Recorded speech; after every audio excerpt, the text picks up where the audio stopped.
வணக்கம் நேர்களே, நான் உங்கள் ஆஸ்ட்ரோ பூர்ணா. இன்னைக்கு நம்ம சனி பெயர்ச்சிக்கு உண்டான சிறப்பு பலன்களை தான் பார்க்க போகிறோம். சனி பெயர்ச்சினாலே எல்லாருக்குமே ஒரு ஆசை இருக்கும். இந்த சனி பெயர்ச்சியாவது நம்மளுக்கு நல்ல ஒரு மாற்றங்கள் வராதா, வாழ்க்கையில் ஒரு நல்ல திருப்பங்கள் வராதா, வாய்ப்புகள் வராதா அப்படின்னு தான் நம்ம எல்லாருமே எதிர்பார்த்துட்டு இருக்கோம். அதற்கு உண்டான ஒரு முழுமையான ஒரு பதிவாக தான் இந்த சனி பெயர்ச்சி பலன்கள். இந்த சனி பெயர்ச்சி எப்போ ஆகுது அப்படின்னு பார்க்கும்போது, காலபுருஷனுக்கு 11ஆம் இடத்துல இருக்கக்கூடிய அந்த சனி பகவான் கும்ப ராசியில் இருக்கிறார். இவர் மார்ச் மாதம் 29ஆம் தேதி மீன ராசிக்கு விரயஸ்தானமான காலபுருஷனுக்கு விரயஸ்தானமான அந்த மீன ராசிக்கு பயிற்சி ஆகிறார்.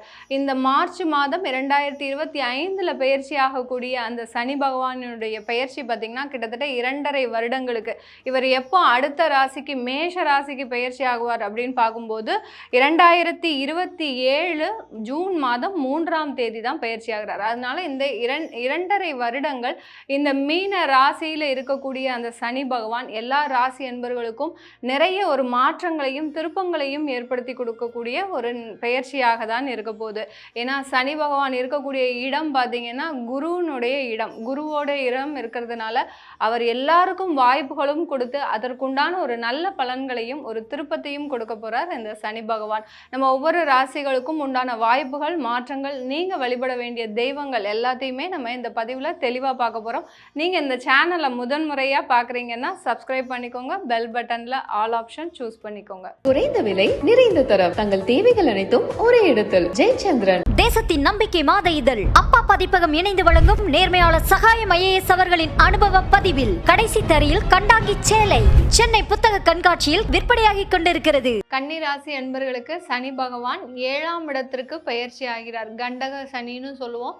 இந்த சனி பகவான் பார்த்தீங்கன்னா உங்களுக்கு கன்னிராசி என்பர்களுக்கு ருணரோக சத்ருஸ்தானத்திலிருந்து, அதாவது 6ஆம் இடத்திலிருந்து விலகிட்டார். இது ஒரு பெரிய ஒரு மாற்றம். ஏன்னா கன்னிராசி அன்பர்களுக்கு ராசியிலேயே அந்த கேது பகவான் இருக்கிறதுனால மிக பெரிய ஒரு மன உளைச்சல். சில கன்னிராசி அன்பர்கள், பெரும்பாலானோர் பார்த்திங்கன்னா 50% கன்னிராசி அன்பர்கள் பார்த்திங்கன்னா ஒரு மன உளைச்சலுக்கு, அதாவது என்ன செய்கிறோம், நம்ம அடுத்த கட்ட வாழ்க்கையில் நம்ம என்ன செய்ய போகிறோம், என்ன மாற்றத்தை அனுபவிக்க போகிறோம் அப்படின்ற மாதிரியாக நம்ம வாழ்க்கையே அவ்வளோதான் போச்சு அப்படின்னு நினைக்கிற அளவுக்கு ஒரு பயங்கரமான ஒரு டிப்ரெஷனில் இருக்கிறீங்க. இந்த டிப்ரெஷன் எல்லாமே உங்களுக்கு மே மாதத்துலேருந்து ஒன்றா விலக ஆரம்பிச்சிடும். இந்த சனி பயிற்சியும் பார்த்திங்கன்னா கடந்த காலத்தில் லோன் கேட்டால் கூட அந்த லோனில் நிறைய தாமதங்கள், நிறைய டென்ஷன், இந்த மாதிரிலாம் இருக்கக்கூடிய இந்த கன்னிராசி என்பர்களுக்கு அந்த 7ஆம் இடத்திற்கு சனி பகவான் பயிற்சி ஆகிறார். களத்திர ஸ்தானத்திற்கு பயிற்சி ஆகிறார். களத்திர ஸ்தானத்தில் அந்த சனி இருக்கும்போது பார்த்திங்கன்னா கொஞ்சம் பாதிப்புகளை கொடுக்க தான் செய்யும். ஏன்னா 7ஆம் இடம்ன்றது கம்யூனிகேஷனும் கூட, ஒரு இடத்துல இருந்து இன்னொரு இடத்துக்கு போகிறது, அடுத்து பார்த்திங்கன்னா மனைவி சம்மந்தப்பட்ட விஷயங்கள், அடுத்து பார்ட்னர்ஷிப் தொழில், இதெல்லாம் பார்த்திங்கன்னா சின்ன சின்ன பிரச்சனைகளை கொடுக்கும். அப்படி இருந்தாலும் ரொம்ப பெரிய அளவுக்கு பாதிப்புகள் இருக்காது கன்னிராசி அன்பர்களுக்கு. கடந்த காலத்தை இருந்ததை விட இந்த 2.5 வருடங்கள் பார்த்திங்கன்னா உங்களுக்கு நிறைய ஒரு மாற்றத்தையும் முன்னேற்றத்தையும் கொடுக்கும். உங்களுடைய விடாமுயற்சிகள் இருந்தால் ஒழிய, முயற்சியே செய்யாமல் மேடம் எங்களுக்கு எதுவுமே நடக்கலை அப்படின்னு சொன்னீங்கன்னா கண்டிப்பாக அந்த இடத்துல சனி பகவான் உங்களுக்கு மேலும் மேலும் வீழ்ச்சியை தான் கொடுப்பாரே ஒழிய, முயற்சி இருந்தால் மட்டும்தான் உங்களுக்கு ஒரு நல்ல ஒரு ஏற்றத்தை கொடுப்பார் இந்த சனி பகவான். இப்போ இந்த சனி பகவான் 7ஆம் இடத்துல குருவுடைய வீட்டில் இருக்கிறார். இந்த கன்னிராசி அன்பர்களுக்கு பார்த்தீங்கன்னா அவர் பூர்வ புண்ணிய ஸ்தானாதிபதி, அடுத்து ருணரோக சத்ரு ஸ்தானாதிபதி. ருணரோக சத்ரு ஸ்தானாதிபதினா எதிரிகள் பார்த்தீங்கன்னா இந்த கன்னிராசி அன்பர்களுக்கு இருக்கிற மாதிரி வேற யாருக்குமே இருக்க மாட்டாங்க. அதாவது சைலண்ட் கில்லராக இருப்பாங்க. இவங்களோடையே பயணிச்சுட்டு இருப்பாங்க, நண்பர்களாக இருப்பாங்க, குடும்ப உறவினர்களாக இருப்பாங்க, அடுத்து பார்த்தீங்கன்னா தொழிலில் பார்ட்னர்ஸாக இருப்பாங்க, கூட வேலை பார்க்குற கலீக்ஸாக இருப்பாங்க. இவங்களால தான் இவங்களுக்கு பிரச்சனையே தவிர வேற யாராலையும் பிரச்சனை. அதாவது சொந்த காசில் சூன்யம் வைக்கிறவங்க இந்த கன்னிராசி அன்பர்கள் தான். அவங்களுக்கே எல்லாமே வாங்கி கொடுப்பாங்க, நண்பர்களுக்கு, உறவினர்களுக்கு, தன்னுடைய குடும்பம் சார்ந்தவர்களுக்கு, தன்னுடைய பார்ட்னர்ஸுக்கு. அவங்களுக்கு எப்படி அவங்களுக்கு இவங்களுடைய காசு காசை கொடுத்தே அவங்கள வளர்ச்சி அடைய வச்சுட்டே வருவாங்க. இவங்க கீழே வீழ்ச்சி அடைஞ்சிக்கிட்டே வருவாங்க. இதுதான் இந்த கன்னிராசி என்பர்கள். ஆனா இவர்களுக்கு அது தெரியவே தெரியாது. கடந்த காலத்துல தான் இவர்களுக்கு அதவே தெரிய வந்திருக்கும். இந்த 6ஆம் இடத்துல இருக்கும்போது தான் நம்ம கூட இருக்கிறவங்க தான், நம்மை சார்ந்து இருக்கிறவங்க தான் நமக்கு எதிரியா அப்படின்னு சொல்லக்கூடிய அளவிற்கு அந்த மனசுல ஒரு பதட்டம், அடுத்து தூக்கமின்மை, இதனால மிகப்பெரிய ஒரு மன உளைச்சலுக்கெல்லாம் ஆளாகியிருப்பீங்க. அதுலேயும் கன்னிராசி அன்பர்கள் கடந்த காலத்துல காதல் அந்த மாதிரியான ஒரு வயப்பட்டிருந்தீங்க அப்படின்னா நிறைய ஏமாற்றம், நிறைய துக்கங்கள், நிறைய மன உளைச்சல்கள். இதை நம்ம ஜோதிட ரீதியாக சில விஷயங்களை சொல்ல முடியும். ஆனாலும் நம்ம வெளியில எல்லாருக்கும் சொல்லும்போது அதுல சில சுருக்கமான ஒரு விளக்கங்கள் தான் நம்ம கொடுக்க முடியும். அந்த அளவிற்கு இந்த கன்னிராசி என்பர்கள் அந்த இடத்துல நிறைய ஒரு பிரச்சனைகளை, அந்த காதல் சம்பந்தமான நிறைய பிரச்சனைகளை சந்திச்சிருப்பீங்க. பிரிந்த காதலர்கள் கூட இப்போ சேர்றதுக்கு வாய்ப்புகள் இருக்கா அப்படின்னு கேட்டிங்கன்னா கண்டிப்பாக இருக்கு. ஆனால் அதில் சில டேர்ம்ஸ் அண்ட் கண்டிஷனோட தான் நீங்கள் அதில் மறுபடியும் அதாவது சேர்வதற்கு உண்டான ஒரு வாய்ப்புகள்லாம் இருக்குது இந்த கன்னிராசி அன்பர்களுக்கு. இந்த கன்னிராசியில் இருக்கக்கூடிய அன்பர்கள் தொழில் முறையில் பார்த்தீங்கன்னா இப்போ நீங்கள் நிறைய பிரயாணங்களை வச்சுக்கோங்க. எந்த ஒரே இடத்துல இருந்து தொழில் செய்யணும் அப்படின்னு நினச்சிங்கன்னா கண்டிப்பாக அதில் சின்ன ஒரு பேக்லாக் ஆகும். அதே சமயம் நீங்கள் போட்ட இன்வெஸ்ட்மெண்ட் வெளியில் எடுக்கவே முடியாது. என்ன பாடுபட்டாலும் அந்த 7ஆம் இடத்துல இருக்கக்கூடிய அந்த சனி பகவான் பார்த்தீங்கன்னா தொழில்முறை ரீதியாக சின்ன ஒரு இரக்கத்தை கொடுத்துக்கிட்டே இருப்பார். நீங்கள் எந்த அளவுக்கு வெளியில் போய் பிரயாணம் செய்து உங்களுடைய தொழிலை விரிவாக்கம் செய்கிறீங்களோ அந்த அளவுக்கு அந்த தொழிலாகப்பட்டது உங்களுடைய வளர்ச்சியை கொடுக்கக்கூடியதாக இருக்க போது இந்த கன்னிராசி என்பர்களுக்கு. அடுத்து வேலை செய்கிறவர்கள், அடிமை தொழில், அதாவது கீழே டிச்சில் இறங்கி வேலை செய்கிறவங்களும் சனியுடைய காரகத்துவத்தில் வருவாங்க. அடுத்து லேபர் கான்ட்ராக்ட் தொழில் வச்சுருவவங்களும் சனியினுடைய காரகத்துவத்தில் வருவாங்க. இந்த மாதிரியாக எதையுமே எதிர்பார்க்காம செய்யணும் கன்னிராசி என்பர்கள்.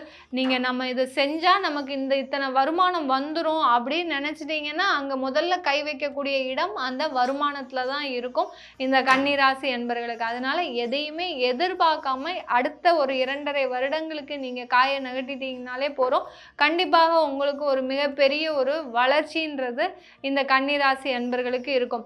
இது அதே சமயத்தில் உறவு முறையில் இந்த கன்னிராசி அன்பர்கள் எப்படி இருக்கணும் அப்படின்னு பார்க்கும்போது கொஞ்சம் ஒரு விழிப்போடு இருக்கணும். நீங்கள் யார்கிட்ட ரொம்ப காதல், ரொம்ப பாசம், ரொம்ப நேசம் வைக்கிறீங்களோ அவங்கள பிரிப்பதற்குண்டான எல்லா வேலையையும் அந்த சனி பகவான் இந்த காலகட்டத்தில் பார்ப்பார். ஏன்னா 7ஆம் இடம்ன்றது பார்த்திங்கன்னா ஒரு நட்புறவை கொடுக்கக்கூடிய ஒரு இடம். அந்த இடத்துல அந்த சனி பகவான்ற அந்த பாவ கிரகம், ஜோதிட நீதிமான் சொல்லக்கூடிய அந்த சனி பகவான் இருக்கும்போது அங்கே ஒரு ஏமாற்றத்தை கொடுப்பார். ஏன்னா அவங்க யாருன்றது உங்களுக்கு தெரிய வைக்கணும் இல்லையா, அதனால அந்த ஒரு ஏமாற்றத்தை கொடுப்பார். அதனால நீங்கள் ரொம்ப கேர்ஃபுல்லாக இந்த காலகட்டத்தில் யார்கிட்டையுமே ஒரு பாசம் வைக்காம, ஒரு நேசம் வைக்காம, அந்த தாமரை இலையில் இருக்கக்கூடிய அந்த தண்ணீர் மாதிரி பட்டும் படாமலும் இருந்துட்டீங்கன்னா இந்த கன்னிராசி அன்பர்கள் மிகப்பெரிய அளவில் ஒரு சக்சஸை சந்திக்கிறதுக்கு உண்டான ஒரு நேரமாக தான் இருக்கும் இந்த அடுத்து வரக்கூடிய 2.5 வருடங்களுக்கு. கன்னிராசி அன்பர்களுக்கு உங்களுடைய 12ஆம் இடத்தை, அதாவது கன்னிராசி அன்பர்களுக்கு அவருடைய பார்வை பார்த்தீங்கன்னா உங்களுடைய 9ஆம் இடத்துல பார்க்கிறாரு. அடுத்து உங்களுடைய ராசியவே பார்க்கிறார், உங்களுடைய 4ஆம் இடத்தையும் பார்க்கிறார். உங்கள் ராசியை பார்க்கறதுனால வேலையில் அடுத்தடுத்து மாற்றங்கள் வரப்போகுது. வேலையை விட்டாலும் உடனே வேலை கிடைக்கிறதுக்கு உண்டான ஒரு நேரம். அடுத்து பார்த்தீங்கன்னா வேலை சம்பந்தமான நிறைய வளர்ச்சிகள் கண்டிப்பாக இருக்கும். அதில் எந்த விதமான ஒரு மாற்றமும் இல்லை. நீங்கள் அதில் ஏதாவது ஒரு எக்ஸ்பெக்டேஷன் வச்சுருந்தீங்கன்னா தான் கன்னிராசி என்பவர்களுக்கு அங்கே ஒரு ஏமாற்றம் கிடைக்கும். அதனால் எக்ஸ்பெக்டேஷன் இல்லாமல் நகரும் போது மிகப்பெரிய அளவில் உங்களுக்கு ஒரு சாதகமான ஒரு பலன் கிடைக்கும். அடுத்து 4ஆம் இடத்தை பார்க்கும்போது சொத்துக்கள் சேர்ப்பதற்குண்டான ஒரு நேரம் இந்த கன்னிராசி என்பர்களுக்கு. நிறைய பேர் கடந்த காலத்துலலாம் சொத்துக்களெல்லாம் இழந்திருப்பீங்க. நகைகளெல்லாம் ஏலத்தில் வச்சு அந்த அடமானத்தில் வச்சு இழக்கக்கூடிய ஒரு தருணம்லாம் இருந்திருக்கும். ஏன்னா பார்த்து பார்த்து ஒவ்வொன்றும் சேகரித்த ஒரு சொத்துக்கள் அதை எல்லாத்தையுமே இழக்கும்போது யாராக இருந்தாலும் ஒரு கவலை வரதான் செய்யும். அந்த அளவிற்கு அந்த கடனாகப்பட்டது இவர்களுடைய வாழ்க்கையை ஒரு முழுவதுமாக அழிக்கக்கூடிய ஒரு நேரமாக தான் இருந்திருக்கும்.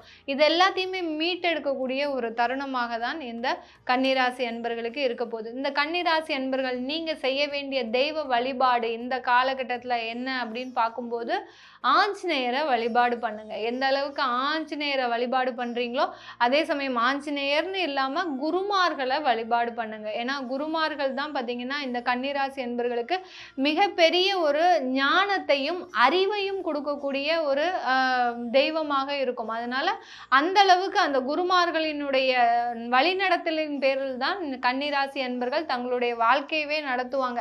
அதனால குருமார்கள் கிட்ட சரணாகதி அடையும் போது கன்னிராசி என்பர்களுக்கு மிகப்பெரிய மாற்றம் இந்த கண்டக சனியின் பொழுது கிடைக்க போகுது. இது எல்லாமே நம்ம கோச்சார நிலவரப்படி பலன்களை சொல்லியிருக்கிறோம். உங்களுடைய தசாபுத்தி பலன்களையும் நீங்க தெரிஞ்சுக்கோங்க. சனி பயிற்சியில எப்படி இருக்கும் அப்படின்றத.